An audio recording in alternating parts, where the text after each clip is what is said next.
Hello viewers, welcome to Bhadra IAS Academy. আজি আমাৰ টপিকটো হৈছে এন্টি ডিফেকশন ল আৰু আমি দেখা পাইছো যে প্ৰিভিয়াস যিখিনি পৰীক্ষা হৈছে আসাম গভৰ্ণমেন্টৰ তাত বিভিন্ন সময়ত এই এন্টি ডিফেকশন লৰ বিষয়ে প্ৰশ্ন সুধিছে তো আমি একদম কম টাইমত আমি এন্টি ডিফেকশন লটো বুজিব চেষ্টা কৰিম আৰু আৰামত বুজি লম এই বস্তুটো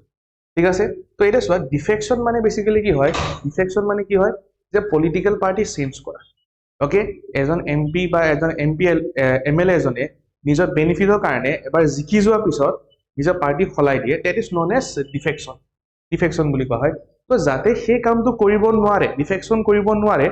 সেইটো কাৰণে ল এটা বনোৱা হৈছে সেইটো নাম হৈছে এন্টি ডিফেকশন ল ওকে তো এটা চোৱা এই যেটো এন্টি ডিফেকশন ল আছিলে সেইটো আমাৰ কনস্টিটিউশনত অৰিজিনালি নাছিলে পিছত এমেন্ডমেন্ট কৰিবলৈ সোমোৱা হৈছিলে আৰু এমেন্ডমেন্টটো আছিলে 52nd এমেন্ডমেন্ট এক্ট 1985 আৰু কনস্টিটিউশনৰ 10th schedule ইয়াক ইনসাৰ্ট কৰা হৈছিল ওকে কিছুমান কন্ডিশন দি দিয়া হৈছিল আৰু যদি কোনবাই সেই কামবিলাক কৰে তেতিয়াহলে সেই এমপি জন বা সেই এমএলএ জনক ডিসকোয়ালিফাই কৰা হ'ব তো ফাৰ্স্ট কন্ডিশনটো কি হৈ গল যে এজন এমপি বা এমএলএ জিকাৰ পিছত যদি নিজৰ পাৰ্টিৰ পৰা ভলান্টাৰিলি ৰিজাইন কৰি দিয়ে তেখেতক ডিসকোয়ালিফাই কৰি দিয়া হ'ব সেকেন্ড কথা যে এজন এমপি এজনে বা এমএলএ এজনে যদি ভোট দিবলৈ নাহে অৰ ভোট দিছে পাৰ্টিৰ অৰ্ডাৰ এগেইনষ্টত মানে পাৰ্টিৰ হুইপৰ এগেইনষ্টত আৰু যদি সেই পাৰ্টিটোৱে 15 দিনৰ ভিতৰত তেখেতক মাফ কৰিবলৈ নিদিয়ে তেখেতক ডিসকোয়ালিফাই কৰি দিয়া হ'ব নেক্সট হৈছে এজন ইন্ডিপেন্ডেন্ট মেম্বাৰ এজনে জিকাৰ পিছত যদি কোনোবা এটা পলিটিক্যাল পাৰ্টি জয়েন কৰে তেখেতক ডিসকোয়ালিফাই কৰি দিয়া হ'ব নেক্সট আহি গল এজন নমিনেটেড মেম্বাৰ নমিনেশন হোৱাৰ 6 মাহৰ পিছত যদি কোনোবা পলিটিক্যাল পাৰ্টি জয়েন কৰে তেখেতক ডিসকোয়ালিফাই কৰি দিয়া হ'ব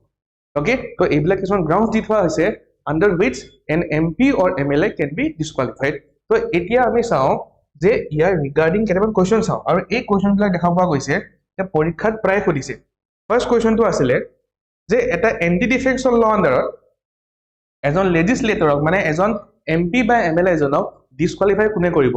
তো ইয়াৰ শুদ্ধ উত্তৰটো কি হয় এই হাউসটোৰ প্ৰিজাইডিং অফিচাৰ ওকে তো যদি লোকসভা হয় লোকসভা স্পিকাৰে ডিসকোয়ালিফাই কৰিব ৰাজ্যসভা হলে ৰাজ্যসভা চেয়াৰম্যানে কৰিব যদি স্টেটৰ এসেম্বলি হয় তেতিয়া হলে স্পিকাৰে কৰিব মানে হাউসটো প্ৰিজাইডিং অফিচাৰে ডিসকোয়ালিফাই কৰিব ওকে আৰু সেকেন্ড প্ৰশ্ন যেটো বহুতবাৰ বিভিন্ন পৰীক্ষাত সুধিছে হেতু হৈছে যে আমাৰ কনস্টিটিউশনৰ কোনটো শিডিউলৰ আন্ডাৰত এন্টি ডিফেকশন লৰ বিষয়ে কোৱা হৈছে ওকে তো শুদ্ধ উত্তৰটো হৈছে 10th শিডিউল ওকে তো আশা কৰিছো আপোনালোকে এই সৰু ভিডিঅ'টোৰ পৰা এটা ভাল ইনফৰমেশন পাইছে ওকে নেক্সট ভিডিঅ'ত মই এটা সৰু টপিক আকৌ লৈ পেলাই আনিম টিল দেন থ্যাংক ইউ